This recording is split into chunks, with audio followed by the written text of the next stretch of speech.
Hi, so this is a new parenting video, truth about parenting. I want to talk about Fussy Sleepers. So Henry, from when he was born, has always slept really good, and any times he wouldn't was when he was unwell, because he could get very congested. He often, especially in the summer, break out in eczema. And so, when it comes to bedtime, it can be tricky. Right, I haven't always got a spot on. But I find I believe that they have to learn to settle themselves to sleep, but in aid of things to help. So anything now, people usually say not music, but I disagree. I think music is fantastic for allowing them to calm down. So it depends on the music, but it calms them down. And I would often play lullabies to him while she was sleeping, and he did no harm whatsoever. And I mean, I'm quite lucky in the fact that he tells me now when he wants to go to bed. And so, I've been quite lucky in that respect, in the fact that I've not had too many bad nights. But the one thing I found tough was when it came to the dream feed, because we used to take it in turns, me and his dad, to do the late night feed. And often he would wake up for the beans wanting to play. And so he would often not be to about 2 o'clock in the morning until we got back to sleep, and then he'd be awake again about 4 or 5. So he's always been somebody who wakes up early. When he was first born, he wasn't. He used to sleep all the way through, and I used to get really worried. But now he sets himself to bed. Yes, he does watch his tablet, and yes, I'm sorry if you disagree with Android devices, but again, it helps him to sleep. He doesn't, I do make sure he takes breaks from watching his tablet, but if it soothes him, if it relaxes him, if it makes him drift off, I'm all for it, because it depends on the child, in my opinion, and what I've learned, and so not all children will have the same sleeping pattern. It could be tricky. When I used to look after my friends, though, I would wait until they actually fell asleep in the living room, and then I would take her little girl into bed, set her down, and then she'd fall asleep. She would sleep through the night. And what I would suggest, if you're having trouble sleeping, is do what we did, which was have a good bedtime routine and ritual. And so basically, when it came to about 6:30, we would close the curtain, turn the light off, there's the TV going, read him a book before he went to bed. Make sure that he had his dinner and then has a bath. Baths really help relax the body and makes him sleepy. And just having a routine which they can follow and helps them sleep.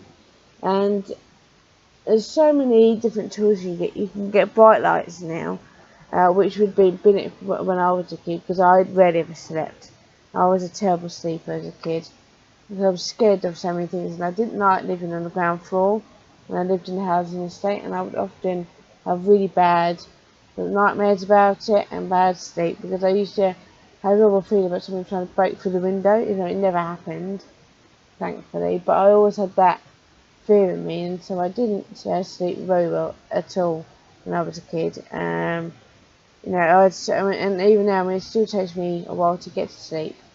But having a ritual, and I do the same as an adult as well, because you find that the sleep deprivation is different when you become a parent, and a lot of people again will disagree with that, but in my book it's so true. And not all kids are the same when it comes to sleeping pattern.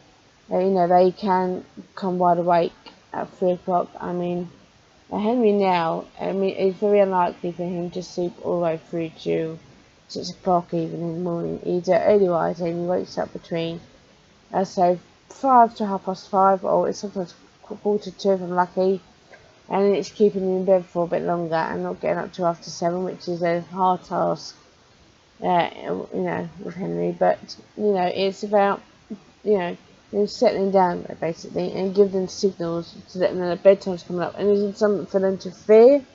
You know, that's why now, and I agree with it, you should never threaten a kid about sending them to bed, because that's one of the things that, you know, when I was a kid, you were threatened that, right, you go to bed then if you're not going to behave. And it made, and they said that it made you weary of going to sleep, and I think it's true in my opinion. So having a ritual, you know, have a candle, the lit, obviously not anything that they can grab hold of. Just making it, or we use bright lights. Bright lights are really good. Like the way you can have them scattered around the room, and just have them on at night, you know, or fairy lights.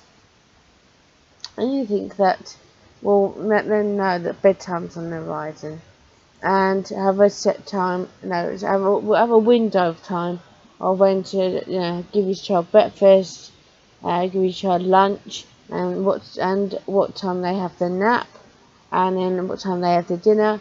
Now, if they've got classes, school classes, obviously that's different. And as they get older, you can adapt more anyway when it comes to food.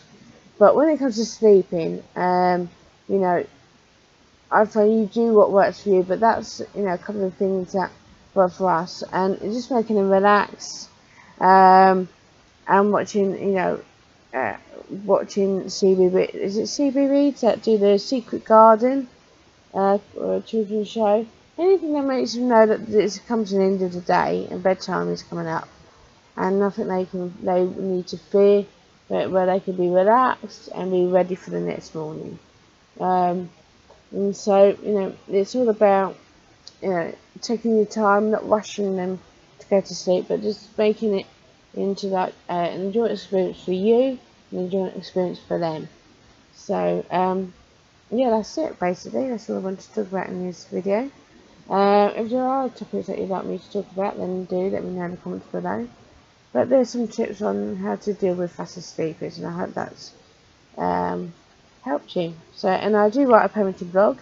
I have two, and that's the Parenting Adventures Tips and Tricks.wordpress.com, and the Parenting Adventures Tips and Tricks.wordpress.com, and the Parenting Adventures The Birth of My Son.wordpress.com as well. So those are two websites, and if you check my Pinterest, I also have content on there as well. So that's it. Thanks for watching, and I'll see you again soon. Bye bye.